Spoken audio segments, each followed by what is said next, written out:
Hello and welcome to season 14, episode 2 of Unlimited Opinions. I'm Adam Bishop. I'm Mark Bishop. We are, of course, reading Russell Kirk's The Conservative Mind, this time talking about chapter 2, which is all about Edmund Burke and the politics of prescription. A very long treatment of Edmund Burke and basically everything he had to say about everything, apparently. What do you think of this chapter? Why don't you say first? I thought it was good. Again, I haven't read any Burke directly. I've had his reflections on the French Revolution sitting on my shelf for forever, but haven't actually started reading it, but meaning to. But no, I thought it was good. I thought it was a good treatment. I think Burke seems mostly right about most things. No surprise. But no, I thought it was a good description. It was long, but it didn't seem, overly, difficult to read or unclear and things like that. So I thought it was a good treatment. I thought it was excellent. Hmm. And I think I mentioned I'm listening to an audiobook of Burke, his reflections on the whatever Jacobin murderers. Hmm. And I found a different one because the first one was very nasally. It was like pre-recording. Hmm. And I feel bad that I have abandoned that first effort. Feel bad for the guy who narrated it for a long time, but it's still hard. Yeah. It's like it's a vocabulary that I'm just not used to. Because he's writing it in the 1700s, Hmm. and it doesn't. It's like it's kind of like hard reading, but then you're listening to it in the car, and you Yeah. kind of concentrate too much. So I don't know if this is going to work out for me to. Maybe if I was like doing something else other than driving.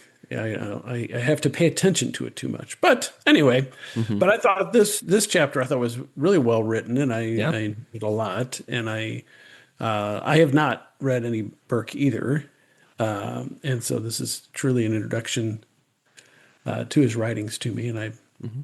I think I've had like some summaries. I've generally been aware of who the guy is, but I don't really know much about direct knowledge of what his thoughts were, and I found that I was agreeing with basically almost every Yeah. word in this Yeah. chapter. So it's good. I mean, and there's a ton of quotes Yeah. that I could pull out of this thing, but I feel like this episode would go too long, and you started tired. You started the right before we went on the air. You were yawning. That is true. That is true. The Um, I- little buddy's tired. Thanks.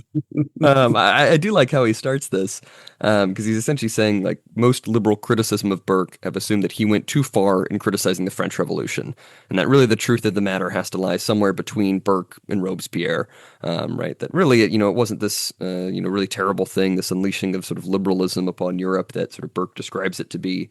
So he wasn't really accurate, and what Kirk tries to do in this chapter is essentially say, no, Burke was pretty much spot on about this whole thing. We should pay him closer attention because he's been so influential on English and American conservatism, really defining what it is, like we talked about last time. Well, yeah, I mean, anybody who's critical of the French Revolution is correct. It was, it was, and it's funny because when you read about it in the original guiding principles, they sound so good, fraternity. What is it? Gosh, I'm drawing a blank.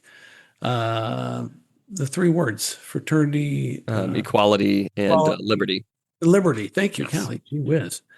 Um, but then they had like no control over it. And it was just, it is just a license to do whatever you wanted, including murdering a lot of people. And then they started over, reimagined everything, including God and religion, Hmm. murdered a whole bunch of priests and nuns. Now, I know that the Catholic Church at the time was an arm of the state, but still, it's kind of bad form just to kill ministers and the nuns. It seems odd to me. But like they were doing a lot of that in the Spanish Revolution or Republic, I guess you'd say the Spanish Hmm. Republic, or the uprising or whatever you want to call it. So it's not unique, but it was horrible. And so yeah, so he and the author, of course, gives him credit for almost single-handedly gives him credit. I think it might be Hmm. overstating a little bit or a lot, that if not for Burke, like basically Burke kept those kind of revolutionary impulses at bay in England. Hmm. And if people would have listened to him about his thoughts about the treatment of people in Ireland, there would have been a better outcome. Anyway, and it's kind of funny because some according Burke's some of Burke's writings are very much in favor of like the middle class, Hmm. but then also he believes in preserving a certain amount of aristocracy Right. and Right. didn't believe in true democratic rule and of course a lot of the modern thinkers would reject his anti-democratic Hmm. thoughts. But some of the things he said, and I'm sure I'll quote some of them as this episode goes through, but were really foreshadowing what's going on in our country right now. Yeah. No, I agree. Yeah. Yeah, interestingly, kind of on that point about democracy and things like that, is he was a commoner and a new man. So he was a son of a Dublin lawyer and then became involved with the Whigs, right? And as Kirk mentions, to define Whiggism is not easy. The Whigs were opponents of arbitrary monarchical power, advocates of the eternal reform of administration, men generally dubious of England's ventures abroad. He says, much in the Whig program could attract the imagination of a young man like Burke. Freedom under law, the balancing of orders in the Commonwealth, a considerable degree of religious toleration, the intellectual legacy of 1688. So it is kind of that, I don't know if classical liberalism is necessarily the right word there, but it seems like that's a lot of the ideals that are going on. That's sort of what attracted Burke to this Whig program here. And Is that's this sort of 1688 Magna Carta? Is that what that no, is? Magna Carta was way before that. That was 1688 would have been, I believe, one of the revolutions. Let me double check. Do a quick Google here. I should yeah, know more about English history. that was yeah, much earlier. I meant to look it up because there's a reference to 1688. Yeah, the Glorious Revolution.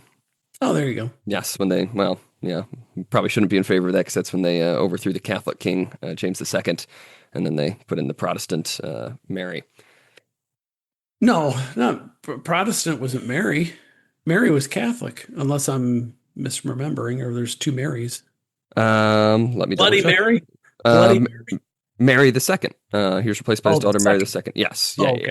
Yes, Yeah. not Bloody Mary. Yes, Mary II. But anyway, as we said about the Whigs, right, that is something that they held, important to them. Right, and that kind of moves us into what his conservatism is. This is sort of on page 15, right, talking about what Oh, you're exactly. skipping ahead. Well, unless you have something else you want to say.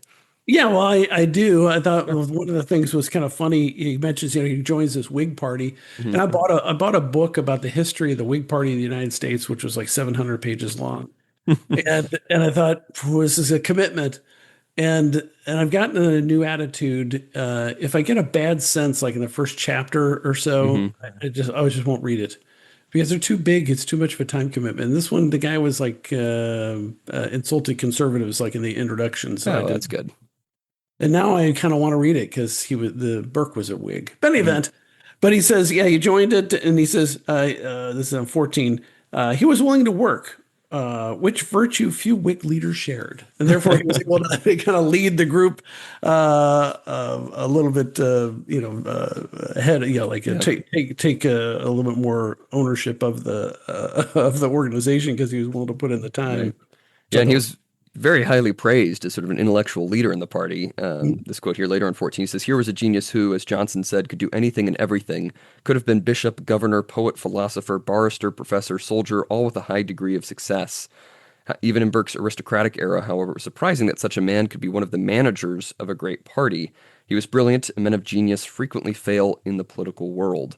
mm. Right, this very, very intellectual person who could have just done anything in the world, but he chose to go into politics to be this intellectual leader in the Whig Party, which I find very interesting. Are you Um, familiar with the Bud Light commercials, Real Men of Genius? yes, I am. That's what I thought of when I read that same excerpt. The Real Men of Genius. Which, by the way, was the singer, the lead singer from the group, I believe, Survivor. Oh, I have the, interesting. I did not know that. I have the Tiger. I forget his name, but he was the lead singer for the group Survivor, and he did Huh. the Real Men of Genius audio. I had no idea. Yes. But that brings us into really what Burke was trying to conserve, what conservatism was for him. Moving right along, right? He says Burke stood resolutely for preservation of the British Constitution, with its traditional division of powers, a system buttressed in Burke's mind by the arguments of Hooker and Locke and Montesquieu, as the system most friendly to liberty and order to be discerned in all Europe. And he stood for preservation of the still larger Constitution of civilization.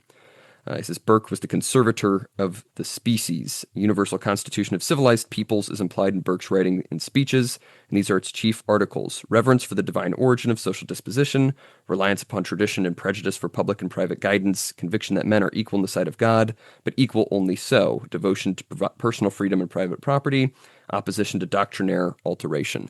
So basically, every single one of the like canons that Kirk put forward in the introduction is what Burke stood for, and I think that's why he defines him as the sort of founder of conservatism, because he says, well, those are really what conservatism is still to this day. All of those different principles.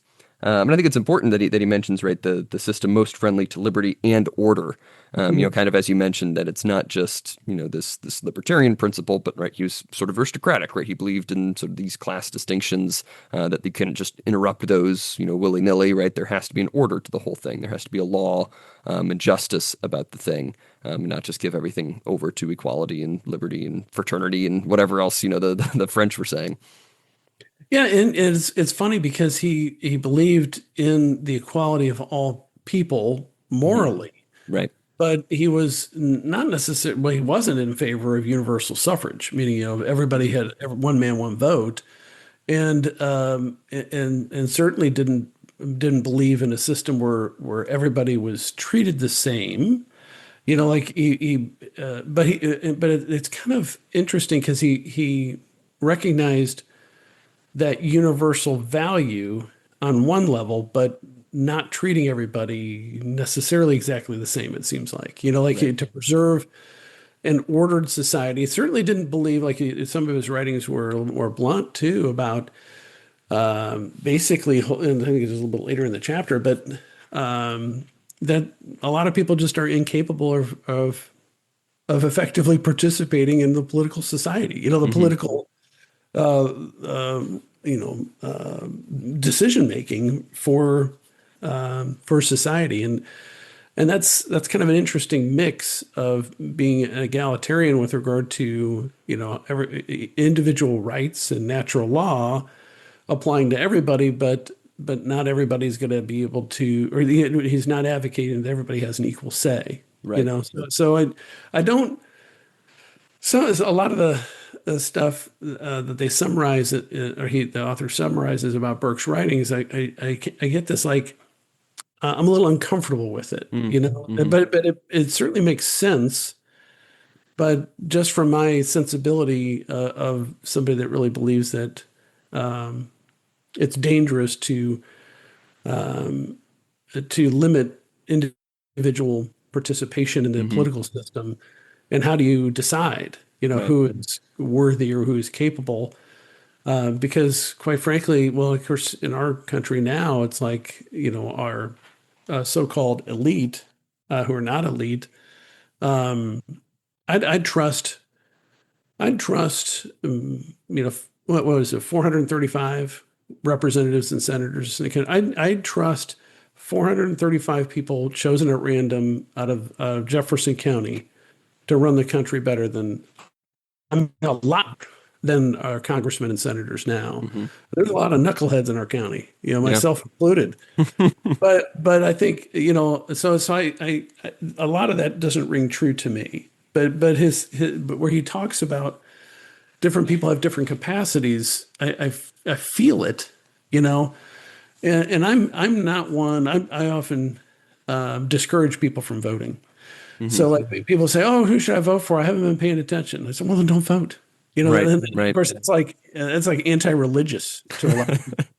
Oh, you should never tell someone not to vote. Why? Hmm. For two reasons. One, they're admitting that they have no idea what's going on. So, they shouldn't feel pangs of guilt for not going to vote because they're actually making a better decision not participating if they know what they're doing. Yeah. And Exactly. secondly, They're diluting my vote. Why on earth would I advocate for having less of a say in the outcome of the election? I just don't understand why. Well, do understand. I mean, people that say, well, we should have more voting only say that because they think more people would vote with them. Right. Right. You Yes. know. No, Anyway, very true. Very true. I like this quote. This is probably the most famous of sort of Burke's beliefs at the bottom of page hey, 15. Bottom of page 15. now you're Uh, back. oh, I apologize. He says, as the ends of such a partnership cannot be attained in many generations, it becomes a partnership not only between those who are living, but between those who are living, those who are dead, and those who are to be born. Each Yes. contract of each particular state is but a clause in the great primeval contract of eternal society, linking the lower with the higher nature, connecting the visible and invisible world according to a fixed compact sanctioned by the inviolable oath which holds all physical and all moral natures, each in their appointed place. Right? The state, the nation, whatever, we're sort of talking about here isn't just the people who are present right now, right? Yeah. This is something that has been passed down to us by the people who came before. This is something that we have to keep in order so that we can pass it down to those who are here after us, right? It's not just about whatever the desires of the current people are, right? There's something more than that, right? That is really what we're talking about when we're talking about the nation. It has to be something more than just sort of the current moment, because the desires of the current moment, like we saw in the French Revolution, can go very, very bad places. Yeah, and that really resonates with me. The older I get, the more I believe that. Mm. That you're really well. Of course, you feel it. The shifting generations as you get older. 'Cause at some point, I was out with some guys. It was a couple of weeks ago, well, a month ago or whatever, and I was the only one not drinking. Mm. So at the end of the night, there's a lot of philosophical and religious talk, which is more entertaining for my lack of inebriation. I'm sure. But there's a kind of a lengthy discussion of, well, how much longer do you think you're going to live? And that question has a lot more meaning when you're 55 than when you're 25. Yeah. because and this having done some litigation, wrongful death type stuff, there's actuarial tables, so Mm. like when you're born, they have an actuarial table that is statistic what your life expectancy should be, and that changes as you get older Right. because if you're already hit like 75, your life expectancy is not 4 years. It's Right. longer than that because you attained that age. But I was like, ooh. And so, because it's like probably at best, 25 years. Like, I mean, statistically, if you hit 80, you're doing pretty good. And I'm at 55, so that's, if I do the math right. Yeah, that's right. So it's like, oh, it puts it, and of course my parents have passed.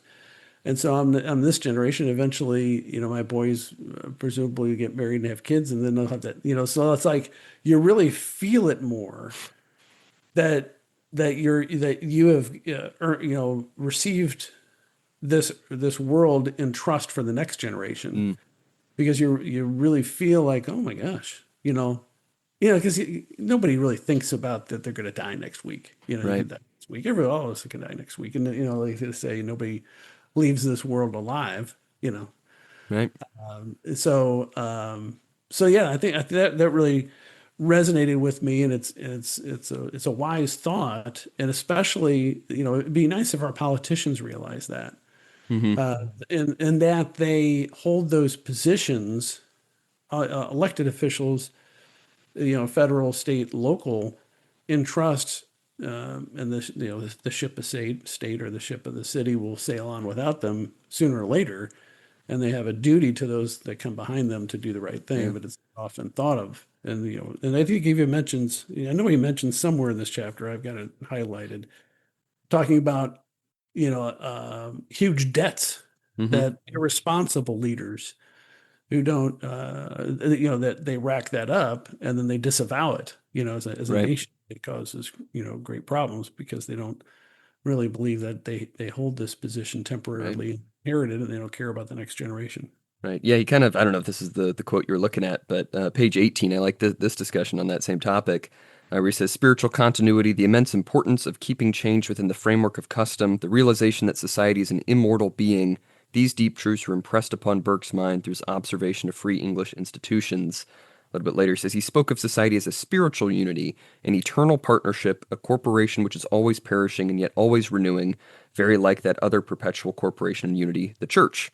Yeah. On the preservation of this view of society, Burke thought the success of English institutions defending a view implicit in English thought as early as Hooker, but never before so clearly enunciated. Right, there's this thing that's over and above, right, the individuals involved. Right, it's something that isn't just you as sort of just a collection of individuals. Right, society is something more than that. It's something that has to be passed down. It's something that you have to inherit. We can't just create society on our own. And if we do things that sort of destroy the society that we have, then we're destroying this spiritual unity. We're not giving something over to the next generation like we should. Yeah. And you really, it talks a lot about that type of, there's more to society than just whatever laws that you pass. There's Hmm. something it's kind of, it reminds me of Orestes Bronson belief Yeah. of a nation or a people. Hmm. That the people exist whether or not you have, whatever laws you have, the people as a society or as a nation exist, um, whether you have those or not, or whether you change those, it's still the people. Now you can, modify them over time or influence them, but that's what I was thinking when I was reading, that part of it. Hmm. Yes, no, I agree. I mean, Orestes Bronson, I mean, is only a few decades after Yeah. Burke here. I mean, I'm sure he knew of Burke, if not, reading him directly. Probably had very, very much influence. But of course, Orestes Bronson, later in his life is writing from very much a Catholic perspective. Yeah. And I think Burke is, he wasn't a Catholic himself, but I think is inheriting a lot of sort of that Catholic thought through Hooker and things like that, through the schoolmen before him. When he mentions like the author describing Burke's theories or thought on page 19, he mentions, he talks about the types of people like outside of the city, Hmm. people tend to be more conservative. He says conservative always has its most loyal adherents in the country, where man is slow to break with the old ways that link him with his God in the infinity above and with his Father in the grave at his feet. And there's a Hmm. lot of truth to that. Yeah.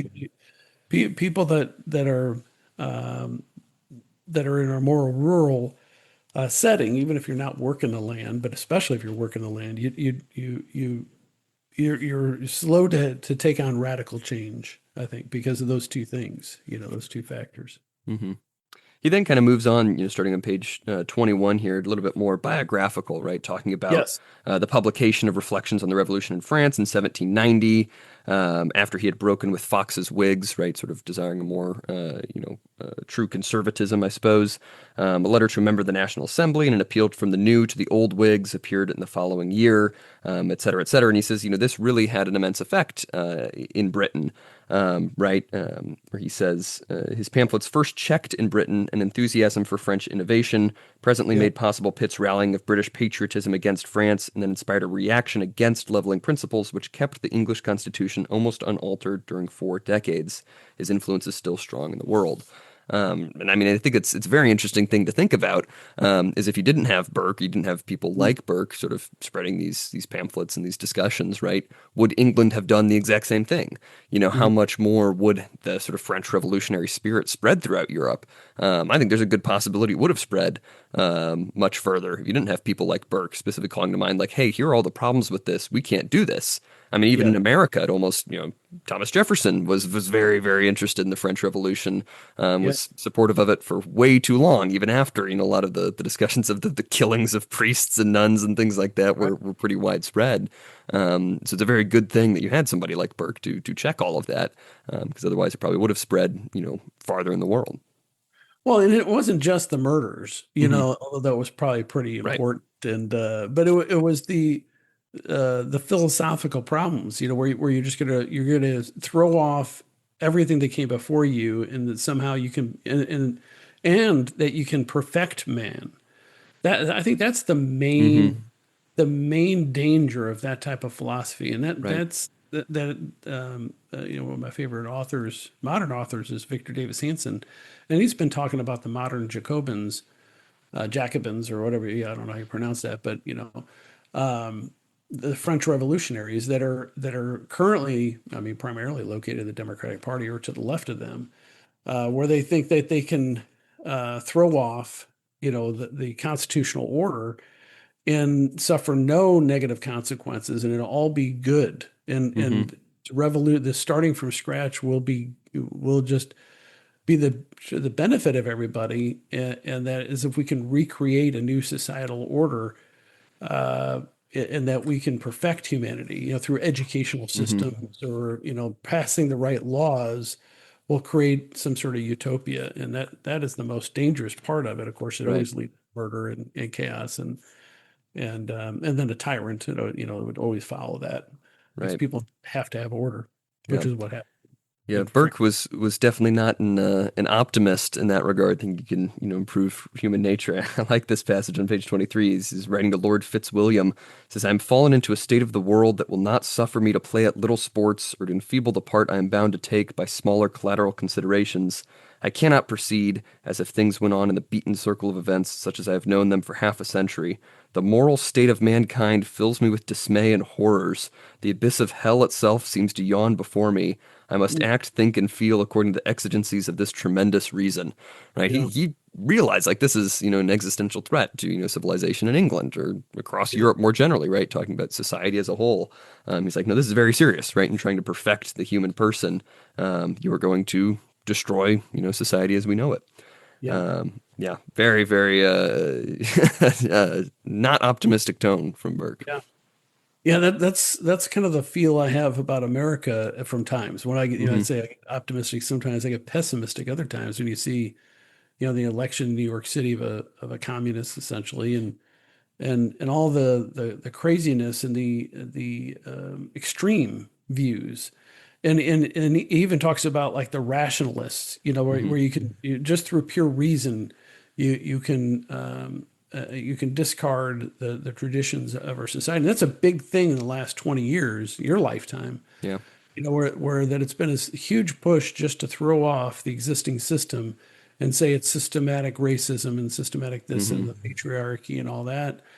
And those have become just complete buzzwords, and because they just want to throw off the entire structure that's in place without having given any thought as to what to replace it with, and whether or not some or most or all of it was in place in such a way as to help everybody. Hmm. Because like you talk about like it's so amazing to me that the people that have beliefs that are not majority beliefs, and they're talking about doing away with certain constitutional protections for minorities, or how the Congress can't get anything done. And it's like, well, why would you want to streamline the consolidation of power at a national level in a country of 300 million people? I mean, that's the Yeah. most dangerous thing to do. And so I get very down on that from time to time, and I feel my inner now that I'm more familiar with him. It's my inner Burke coming out. Um, And to that point, like he really recognized, how compelling a lot of these ideas would be, right? Kind of on page yeah, 25 and 26, right? Talking about Rousseau, right? He says, well, he was, either a moralist or he was nothing. But he says, but he's not denying, the effects of his sort of moralism. He recognized that you have to put up a stronger argument against Rousseau, against these sort of yeah, revolutionaries. Other people, otherwise, people will be swept up in them. So, of course, he turns to tradition, to precedent, and things like that. He says, disdaining a vain display of invention, he burnished up the arguments of Aristotle and Cicero, of the fathers of the church, of Hooker and Milton, and put new warmth into their phrases, so that their ideas flamed above the Jacobin torches. And he says, revolution, reason, and an assurance beyond the senses tell us that the author of our being exists and that he is omniscient, and man and the state are creations of God's beneficence, right? And that the purpose of these things, right, the purpose of society and sort of the motivating factor of society is God, right? Is something that is beyond us. We can't just, um, wipe it off of ourselves and just make something new, right? This is something that operates through the will of God, and really putting forward a solid philosophical basis for that is the only way that you can sort of argue against the Jacobins. You need to have a very strong argument opposed to them, or people will be swept up in it. yeah, and that's I think that's the strength of his philosophy is also the weakness in convincing the atheists. you Yeah. know, because he has this belief in providence, divine Hmm. providence, And his theory of natural law is that, or like, the certain principles and certain rights are guaranteed by this divine creation, and only laws that are consistent with whatever that is, but we don't know what it is really because it's divine, are valid. And so it's a great sentiment, but it's hard to defend that without a claim to the higher power as the basis of it. If you don't believe Hmm. in a higher power, how do you prove that to somebody that doesn't share those same kind Right. of beliefs? And but I think he's right, in a providential outlook, and especially with regard to, like the old saying, a conservative will see a fence and say, well, why is this here? And the liberal just say, let's tear down all fences. But maybe it's keeping something dangerous out, or keeping Yeah. something we want to kept in. So let's find out about it before we start tearing down all the walls. But so I like that, but it's hard to prove, Hmm. and it's hard to define. And when you change your laws, does that mean that you can never change your laws? And Burke would say no. Hmm. It's part of the providence. Growth is part of, and even destruction of certain rules and customs is part of renewal. But what is renewal and what is destruction? Right.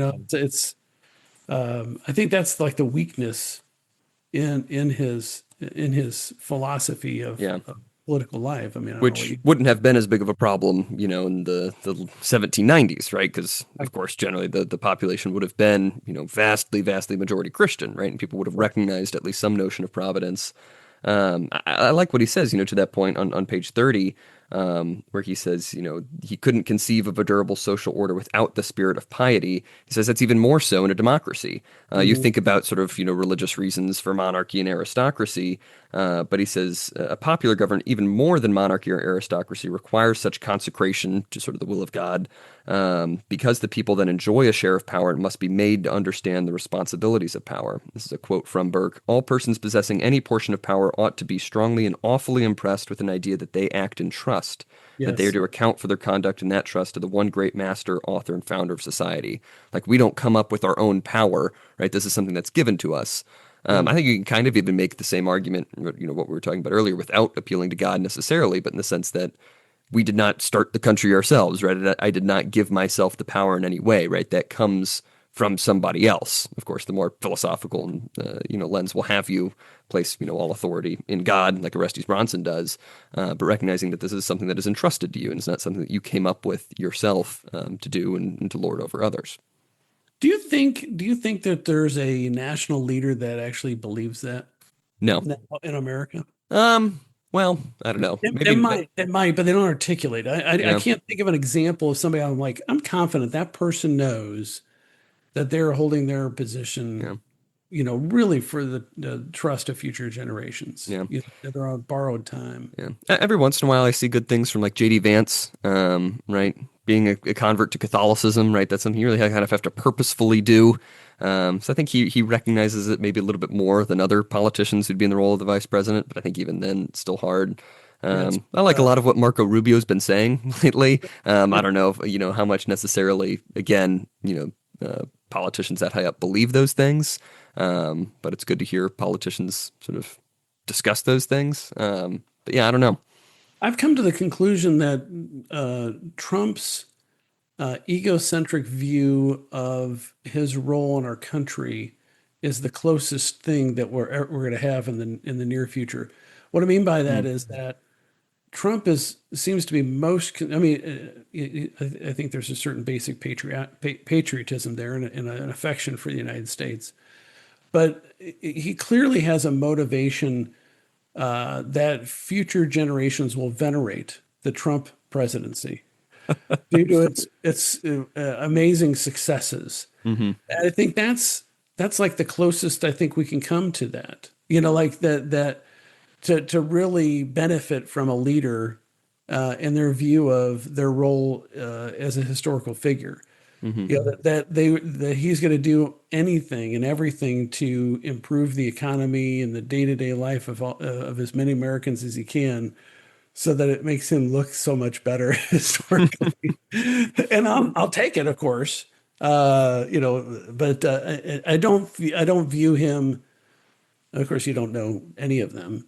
It's hard to say that any of them believe in Hmm. providence. Maybe they do. I don't know. I mean, Yeah. you hear that from time to time. I'm probably giving them not enough credit, but it's hard. Yeah. Don't you think? I will say, I mean, of course, I don't know JD Vance personally, but I did hear a story at a conference I was at back in October of somebody who did know him personally, who was a professor of I forget if it was politics or Christian studies or something like that, but he knew JD Vance. They knew each other.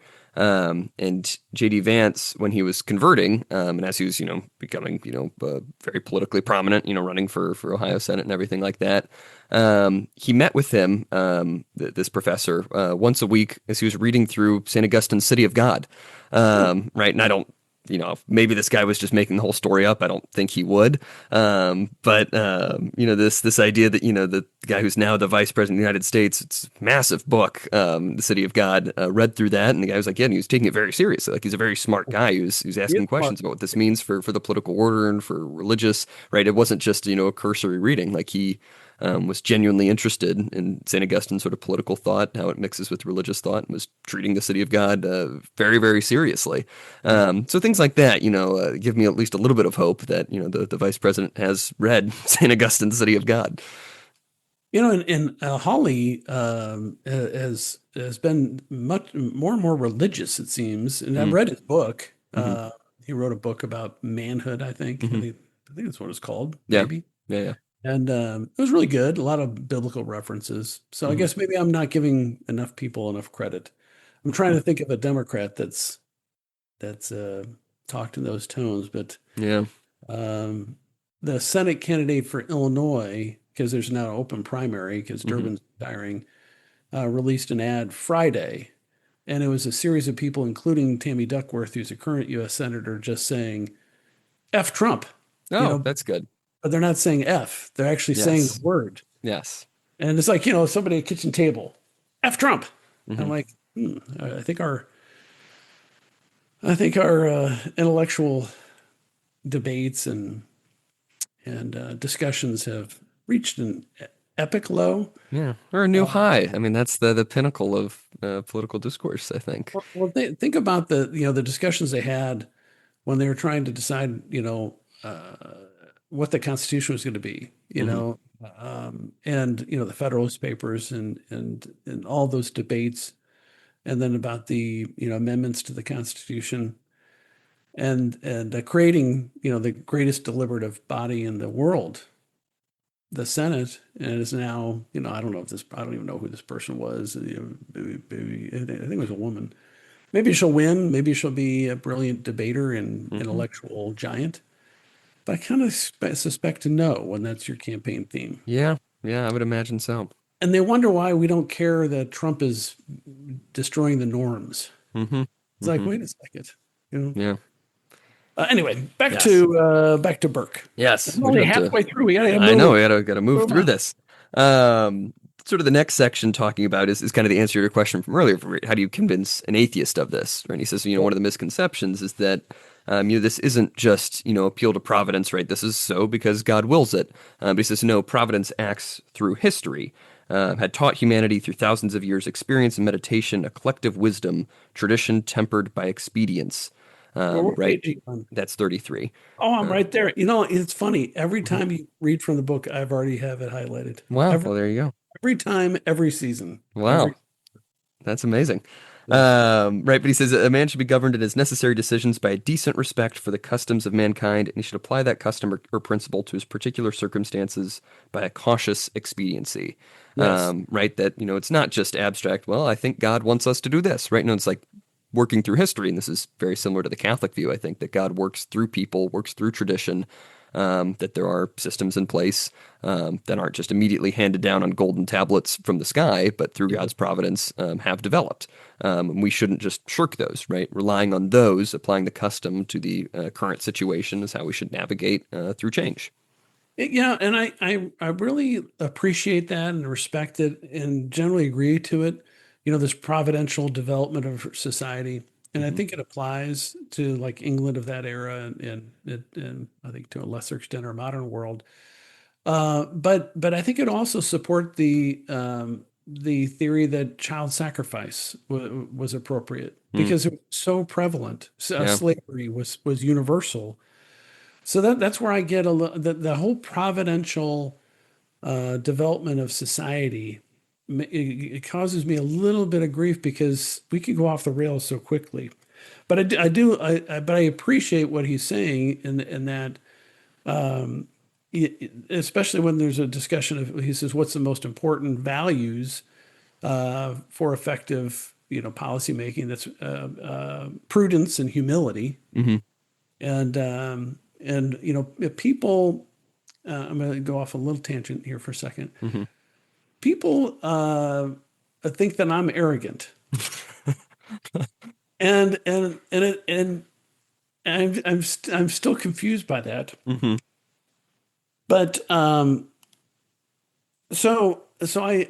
been thinking about that, and this is my current state of thought. I have wise words for you. I've even wrote them down Hmm. because I was thinking long and hard about humility, Hmm. how important it is. So and this is especially. I hope that our one of our special listeners will Hmm. listen to this episode Okay. because I've been criticized Hmm. for my perceived lack of humility.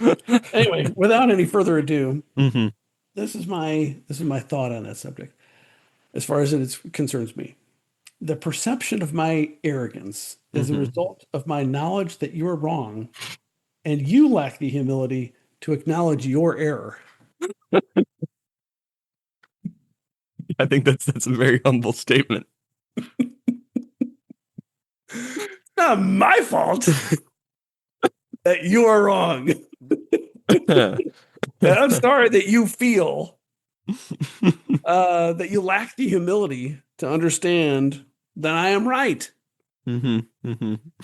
Oh my gosh. So, Anyway, Burke and I, two brilliant thinkers. yes, yeah. In Um, all humility, I'm right up there with Burke. mhm.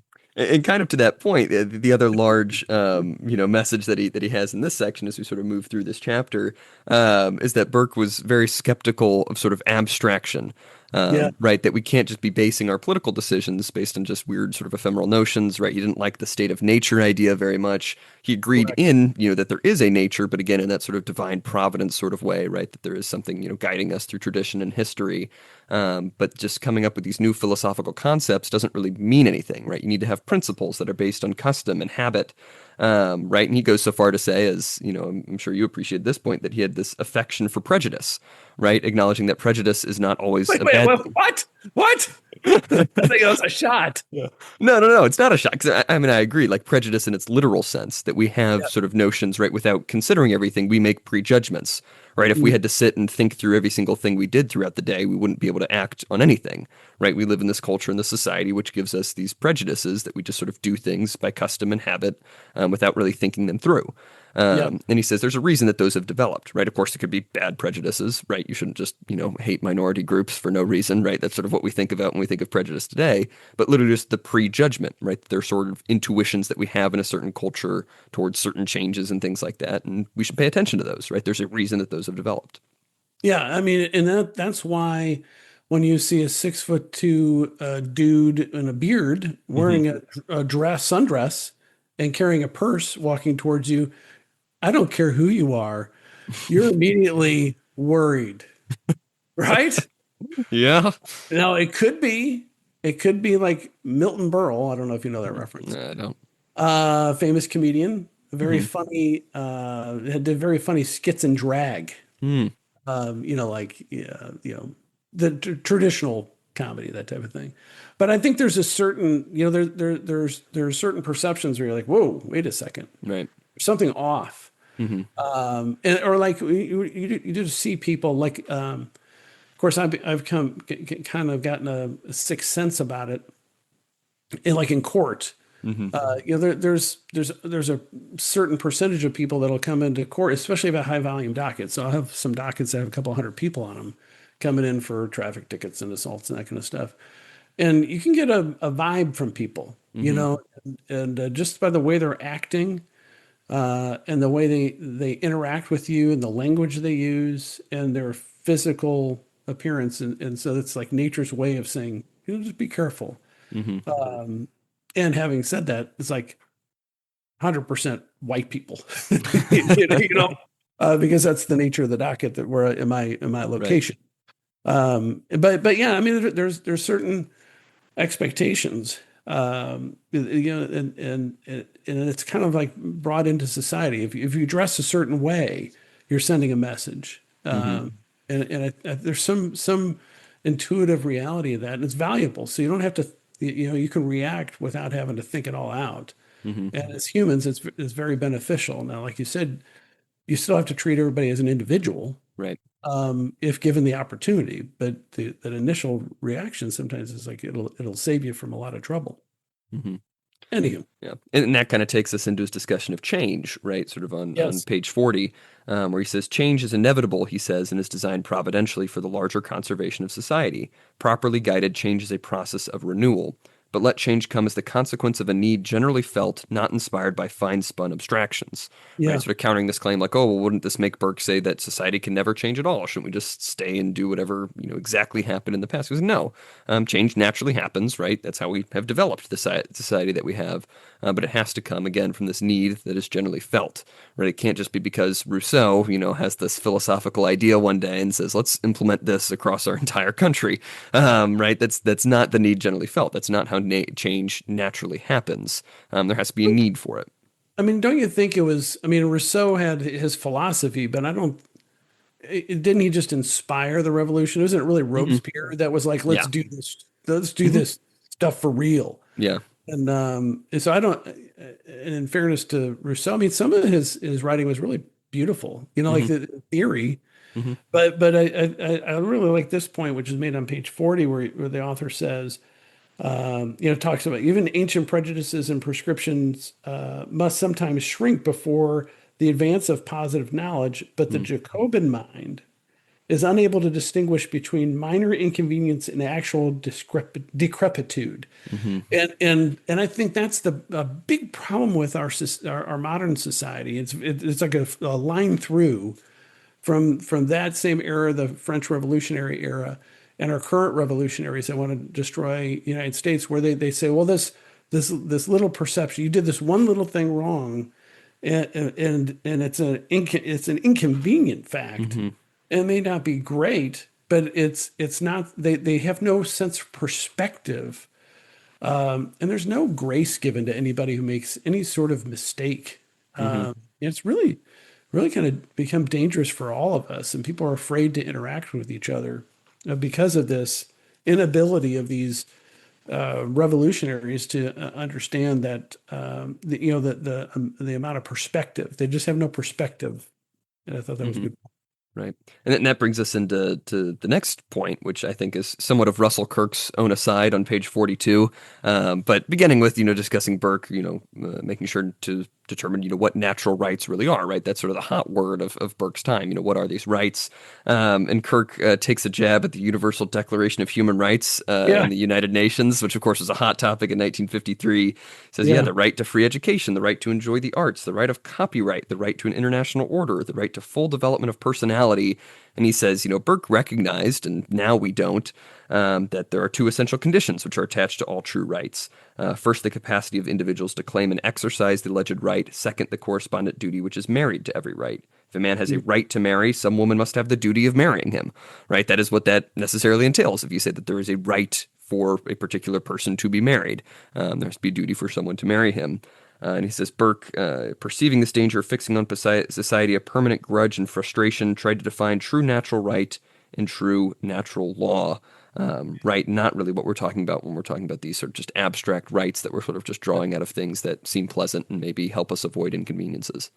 yeah. And Burke really stressed, that it has to have some sort of practical concern. It's not Hmm. it's not just all theory. It has to have some contingencies based upon actual reality, real world experience, like the similar right to health care. Hmm. Well, if you have a right to all health care, then that means the doctor has to provide it to you, and you don't have to pay for it. So there has to be some mechanism to force others to provide that service to you. And the end result, which Sarah Palin, of all people, although I shouldn't denigrate her, she seems like a really neat lady, talked about this way back in the day about the death panels, where Obamacare was setting up a system that was mostly thwarted Hmm. for there to be an evaluation of whether or not additional care was cost effective, based upon the treatment and the expected. Going back to the life expectancy, um, uh, whether you increase your life expectancy and whether or not it was cost effective to do that. And you're seeing this in real time in Canada. Hmm. They are killing a lot of people in Canada Yeah. with assisted suicide. I mean, it's a lot, like thousands. Um, and that's run really under the radar. Right. There are people that are just like sad that are, I mean, literally Yeah. It's terrible. not even like long-term clinically depressed, like short-term clinically depressed. Hmm. And they're like, yeah, well, we don't really have any treatment for this problem, but we got this. If you want to end it, we'll just give you we'll just give you this injection. Yeah. It's terrible. It's like putting on dogs. Right. Not that you shouldn't even do that, Yeah. for crying out loud. I mean, Right. unless they're really suffering, but my Right. God, Right. He uh, says, that's pulling sort of the cattle. danger, the danger of these things. If you're just sort of trying to avoid pain, right? As it seems like a lot of them weren't. He says, Burke's idea of sort of natural law, right? He says that natural right is human custom according to divine intent. He's drawing that really from Ciceronian jus naturale, reinforced by Christian dogma and English common law doctrine. Right, and the way it's kind of described here makes me think very much of sort of the Middle Ages and sort of the Thomistic idea of, you have a certain purpose, right? And you have a sort of end to which you are driven to achieve, right? Sort of guided by divine law. And you shouldn't be inhibited from achieving that purpose, right? And that Yep. is sort of what Burke is talking about here. That's really the natural law, to be who we are supposed to be. It's not to be free from inconvenience and things like that. And he says essentially, very similar to what we were talking about with Orestes Bronson several seasons ago, but that we are sort of born into civilization, right? The sort of just natural man, right? State of nature doesn't really make too much sense. Trying to go back to this supposed theoretical natural right of equality, some sort of mystical state of nature where Yep. everybody was equal at one point in time. He's like, well, that's just not the case, right? That's just not something that ever happened, right? We're born into these societies, and we need to recognize that. Yes.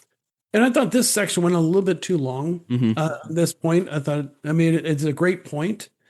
There's some great quotes in there, but Hmm. I don't know that we need to go over all the stuff. Although he did say, this is Burke denounced, like from the beginning to the end of his career, Burke denounced the idyllic fantasy of free, happy, lawless, and propertyless Hmm. state of nature, which Rousseau popularized.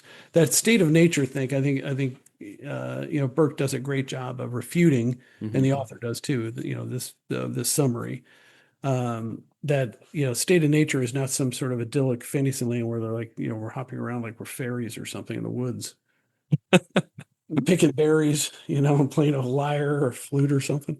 Hmm. That'd be nice, but but who's going to pay the bills? So true. And who's going to Um, stop the big dude with the axe from cutting our hands off just for fun? so true.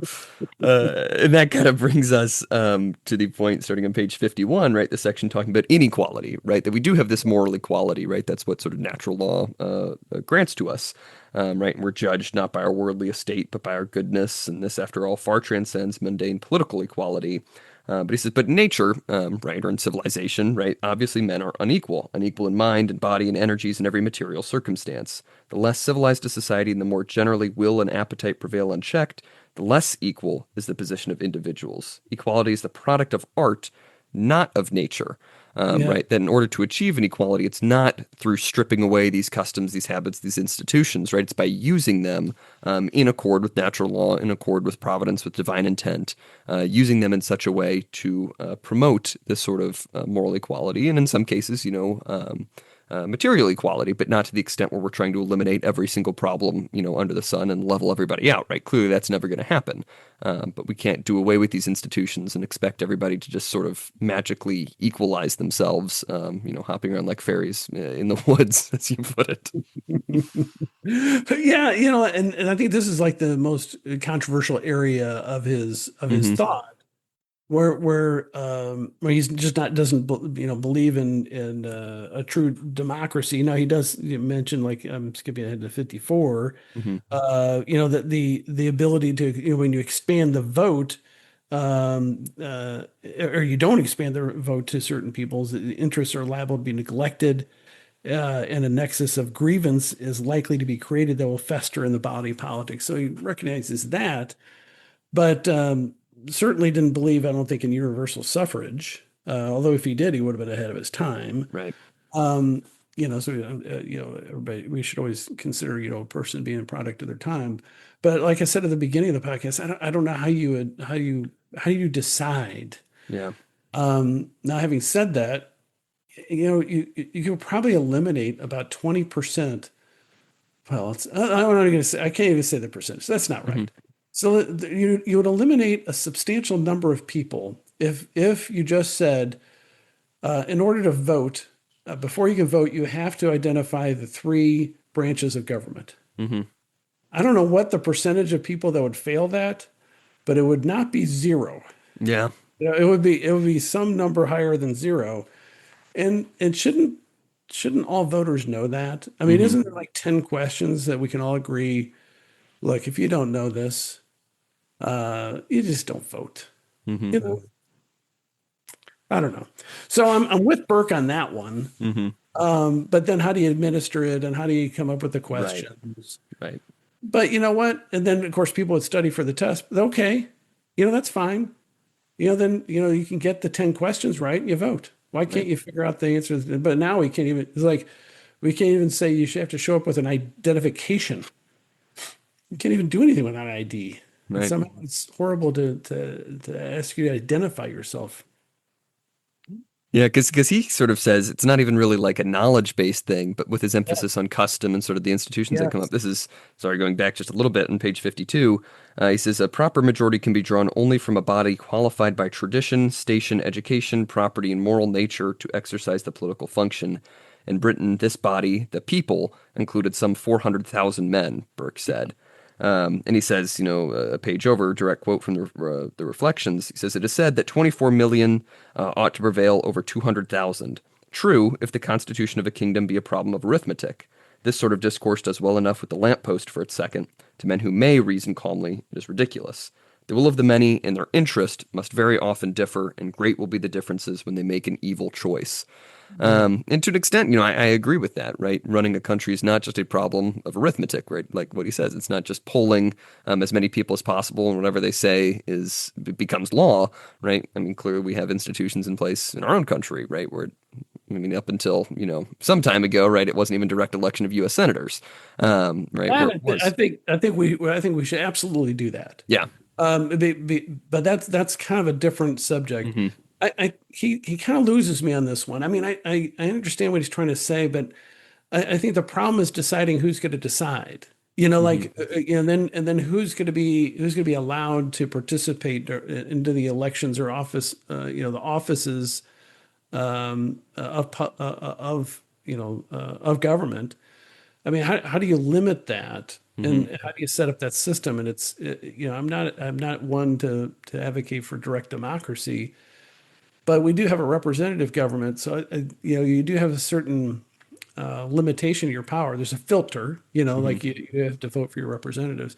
But the direct election of the senators, I'm 100% against that. That was a huge Yeah. mistake that we did that. Because we have no power as individual voters to select the senators. I could go on that rant again. I've done it many times, probably in various seasons. But I think that was the really turning point People say, well, expanding the vote to all this and that. I don't think that's the problem. I think the direct election of the senators was the start of the problems in our country, and I think we could solve that so quickly. It wouldn't be easy, but we Hmm. need to we need to get that back to what it was, Yeah. and we need to have term limits. But especially we have to have forced retirement for judges, and Hmm. especially Supreme Court judges. Supreme Court judges, we'd have to amend the Constitution, but they should have to retire at their 70th birthday, period. I don't care what party they're in. Get them out. They've been in there long enough. And that would provide a certain amount of certainty. So that way Hmm. you knew when you're electing a president, okay, well, we know there's going to be two vacancies during this next 4 years because they're going to hit 70, Hmm. right? Instead of them hanging on until they're 90 and it's really the law clerks that are writing things or whatever. Right. But and I'd like for us to tinker on some of these things before we go crazy with it. Now, a balanced budget amendment, it's getting closer and closer. I think there's 20 something, 29 states that have passed constitutional amendments, but you need what is it, 2/3 or 3/4 of the states? I think. That's it. I don't know the answer to that. I Yeah. should know the answer Yeah. to it. But Um, anyway, but yes. I agree with a lot of Burke's theory and sentiment. Like I like the idea of people have a vested interest and have paid attention and are Hmm. worthy of providing input and making these really important decisions for our country. I love that concept, but I think that's no better than how much the concept of equality, fraternity, and the theoretical Rousseauian thoughts, and how the practical danger is so bad. I think the danger in his theories aren't great either. Hmm. They're excluding people, and who's to say it wouldn't be excluding me? I Right. don't think Yeah. that. You know, I think I'm all right. Right. But that brings us, I think, to the last section here, Yeah. which is sort of the conclusion in which Russell Kirk kind of just glowingly praises Burke. Yes. He says, he's really very much responsible, maybe more than anybody else, at the time of his death in 1797, for establishing this school of politics that stopped sort of these revolutionary impulses from coming fully into America and to England and things like that. And he lays out, three general principles that Burke, really well sort of established and described. The first is that this temporal order is only part of a larger supernatural order. The foundation of of social tranquility is reverence. Mhm. Second, after the order of God comes an order of spiritual and intellectual values. So, sort of rejecting this sort of radicalism that says just level everything out, nothing is better than anything else. And then third, physical and moral anarchy is prevented by general acquiescence in social distinctions of duty and privilege, right? Recognizing the importance of custom and habit that have developed over time, right? And this practical nature that you can't just throw these things over. And I really like this discussion or this paragraph here, the shorter paragraph on page 60 that I'll read. He says, society is immeasurably more than a political device. Knowing this, Burke endeavored to convince his generation of the immense complexity of existence, the mysterious incorporation of the human race. If society is treated as a simple contraption to be managed on mathematical lines, the Jacobins and the Benthamites and most other radicals so regarded it, then men will be regarded as something much less than a partner in the immortal contract which unites the dead, the living, and those yet unborn, the bond between God and man. Order in this world is contingent upon order above. And I think that's a very, very good summary of Burke's insights. And sort of, Yes. I kind of agree. I mean, again, I don't know a lot about sort of the immediate political figures before this, but if this is sort of Burke's developments here, then I think, yeah, he can be considered sort of the father of modern conservatism pretty fairly. So what are your I've gone off on several tangents and explained my views. What are your views of the Burkean philosophical principles that are described by this author? Yeah, I mean, I like it a lot. I think it just aligns sort of with common sense and with what I already know. So nothing came as a big surprise. I do think maybe he gives a little bit too much credit to Burke for sort of being the father of these things. I mean, again, I think it is fair that he's sort of the father of modern conservatism. He does, mention that he was drawing on much older sources. But I think a lot of the value of him being the father of modern conservatism was that he was just articulating things that were already well known, 600 years prior, right? Like I kind of mentioned, like a lot of these ideas are present in Aquinas and sort of the scholastics and things like that articulate them in a much sort of richer philosophical background. But insofar as he was very valuable and sort of deflecting against the French Revolution, this revolutionary spirit, and being in the modern era, somebody that can look back and say, like, no, we should consider the state of society and that things should accord with God's providence and that there is a purpose to things. And I think he is a very, very good political theorist or philosopher and deserves a lot of credit. Yes, well said. I agree Thank with you. everything you just said. Thank you. Well, Do you have any other final thoughts then on this chapter? I just want to reiterate Mm-hmm. that my perceived arrogance Mm-hmm. is only due to anybody who perceives my arrogance. It's just their lack of humility with regard to their errors. Mm-hmm. That's a very, very good note to end on. I need to condense that down so that I can have that on a t-shirt. I'll just wear it around with a smug look on my face, waiting to get punched. That's a good idea. That's a really good idea. Wear that to some city council meetings or something. We'll have to put on a tie. You know? people really turn their head sideways trying to read my tie. You're what? Humility. What? All right. Well, if you don't have any other final thoughts, I think that's a good place to end things. A great place to end. Yes. All right. Well, this has been season 14, episode 2 of Unlimited Opinions. You can, of course, follow us on Twitter at ULMTD Opinions. I have been Adam Bishop. I'm still Mark Bishop. You haven't really commented on whether or not my arrogance is really the result of the someone else's lack of humility. I'll leave that to the listeners to decide among themselves.